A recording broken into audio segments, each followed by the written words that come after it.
Jess, how do you change your hair color so often? Ask no one ever. Finally, one of my lovely followers asked me.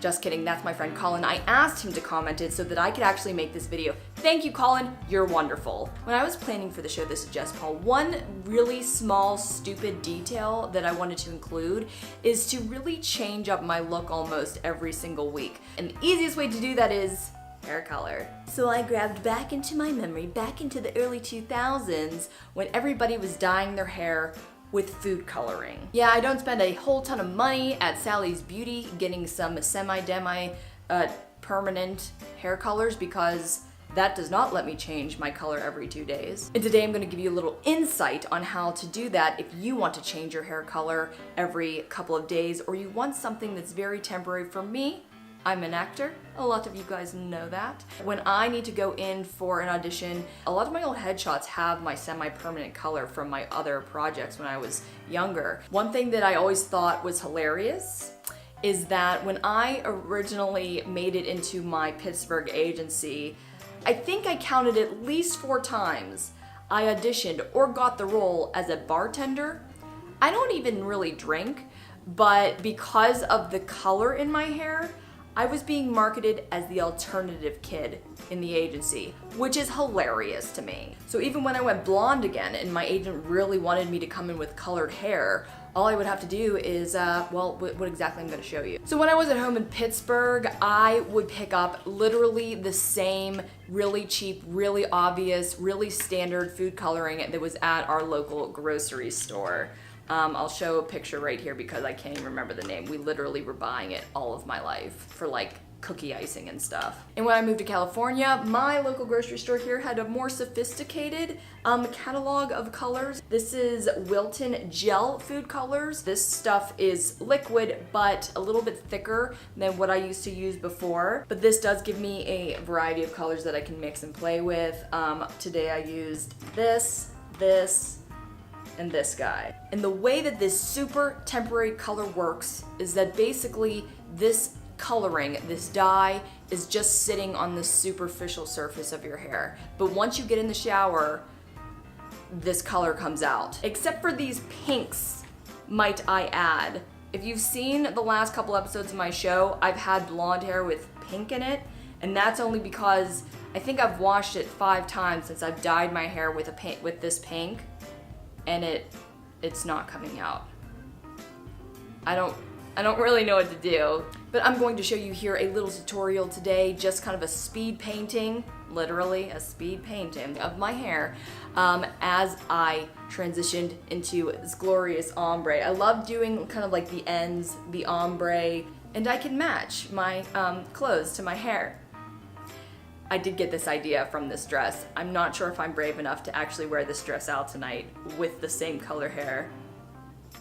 I'll let you guys know. But how I started to apply this color, I started with clean, damp hair. From bleaching my hair for so many years, my hair is on the damaged side. It can get very straw-like if I don't put any kind of product in it. So I put coconut oil in my hair after every single shower.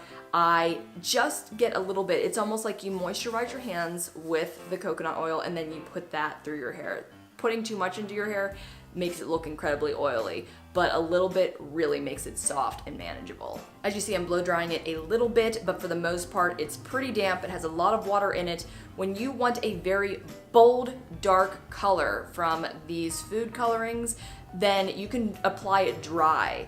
I usually want obviously this is really bold and it was still pretty damp, but the drier it is, the more saturated the color is going to be. When you add water, either with damp hair or adding water directly to the dye and the paintbrush that you're painting with, it will make it go a little bit lighter and lighter and lighter as you apply it.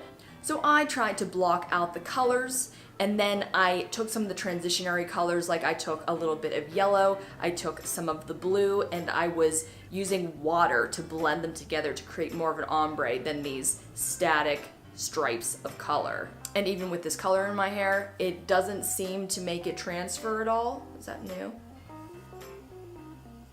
And even after we're all done with the application, when it's still a little bit stiff, because one thing about this kind of application, it doesn't feel exactly like your hair. It feels a little bit stiff because there's this this dye in it that's just sitting on the surface of your hair. And you could feel a little bit of a straw-like texture, which is why I take one of my favorite products that honestly, I can't find on the shelves so much anymore, so I started buying it up, but it is this spray. This spray is similar, in my opinion, to the Garnier Sleek serum, but it's even lighter in my opinion. And I've tried so many like oil sprays and none of them are as conditioning and as lightweight as this guy.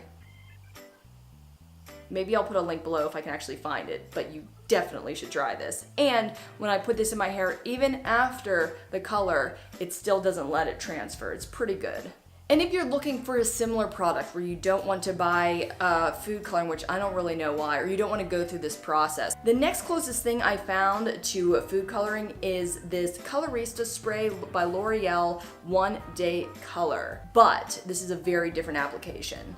So this is a spray, as you might have guessed. There's the nozzle right there. But what you have to do with this is you have to dry and style your hair completely. If you want to curl it, crimp it, straighten it, and then you go in with this guy and you spray wherever you want it to go. The thing about this is that it acts like hairspray even more than the slight stiffness that you get when you put food coloring in your hair. So you can't move it much after that. I've been able to get a brush through it, but to be honest, this is even more transferable than the food coloring. There was one day I wore purple and I just looked in the mirror after going out and the purple was just all over my neck. It was, I walked around like that in public. After you're all done with the color application and your hair is completely dry, feel free to style it any way that you want. But the biggest warning that I have to give with doing this to your hair, and when I do this to my hair, I see no signs of damage. It's so superficial. It's like putting makeup on your hair that it's one of the safest ways that I've ever taken to coloring my hair. But there is one big but. If you're going to wear this new color outside, make sure you don't get caught in the rain or go into a pool or get anywhere near the water, because the second that this color touches water, it will start to drip. It will start to literally drip out of your hair, onto your clothes, onto your skin, and you're gonna have a bad time. You cannot get this hair wet. Usually, I'm just sitting in my room and filming an episode of This Is Just Paul, or I live in California and it apparently almost never rains here, so I'm usually pretty alright. But as long as you're not going anywhere near water, enjoy your one day color hair. Did you guys find this helpful or interesting? Well, that's what the like button is for. And if you like my face and my voice and you wanna like hear and see it some more, that's what the subscribe button is for. I'm glad to finally get my secret out that nobody wanted to know. Have a great weekend, guys, and I'll see you on Monday.